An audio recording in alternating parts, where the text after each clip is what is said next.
নির্বাচন ঘিরে দেশকে অস্থিতিশীল করতে সীমান্ত দিয়ে ঢুকছে আগ্নেয়াস্ত্র, যা বিভিন্ন মাধ্যমে প্রবেশ করছে রাজধানীতে। রোববার বিমানবন্দর স্টেশনে চাঁপাইনবাবগঞ্জ থেকে আসা বনলতা এক্সপ্রেস ট্রেন থেকে ৮টি পিস্তল, বিস্ফোরক সহ অস্ত্রের চালান থেকে উদ্ধার করে সেনাবাহিনী। এ ঘটনায় বাদী হয়ে অজ্ঞাতনামাদের বিরুদ্ধে অস্ত্র মামলা দিয়েছে রেল পুলিশ। কারা কেন এসব অস্ত্র ও বিস্ফোরক ঢাকায় এনেছে তা জানার চেষ্টা করছে আইন শৃঙ্খলা রক্ষাকারী বাহিনী। আরও জানাচ্ছেন মোহন ইসলাম।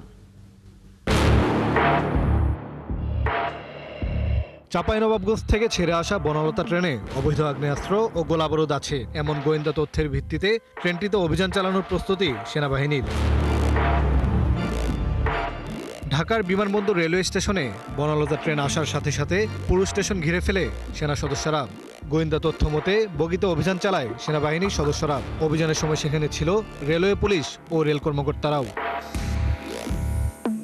অভিযানে ৮টি বিদেশি পিস্তল, ১৬টি ম্যাগাজিন, ২৬ রাউন্ড গোলাবারুদ, ২ কেজির বেশি গান পাউডার এবং প্লাস্টিক বিস্ফোরক উদ্ধার করে সেনা সদস্যরা।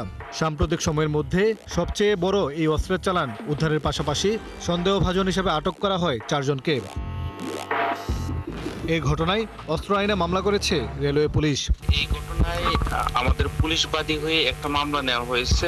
এই ঘটনায় কাউকে আসামি করা হয়নি, অজ্ঞাতনামা আসামি করে আমরা মামলা নিয়েছি। গোয়েন্দা সূত্র বলছে সীমান্ত দিয়ে এসব অস্ত্র আনা হয়েছে প্রতিবেশী দেশ থেকে। কারা এনেছে এবং কি কারণে তা তদন্ত করে দেখছে পুলিশ। আমাদের আইও নিয়োগ করা হয়েছে, তিনি এটি তদন্ত করে দেখবেন যে এটা আসলে কোথা থেকে আসছে, কিভাবে আসছে, কে নিয়ে আসছে, এগুলো তদন্ত সাপেক্ষে পরবর্তী পারবো। আটক ৪ জনকে মামলায় সাক্ষী হিসেবে উপস্থাপন করা হবে বলেও জানিয়েছে পুলিশ।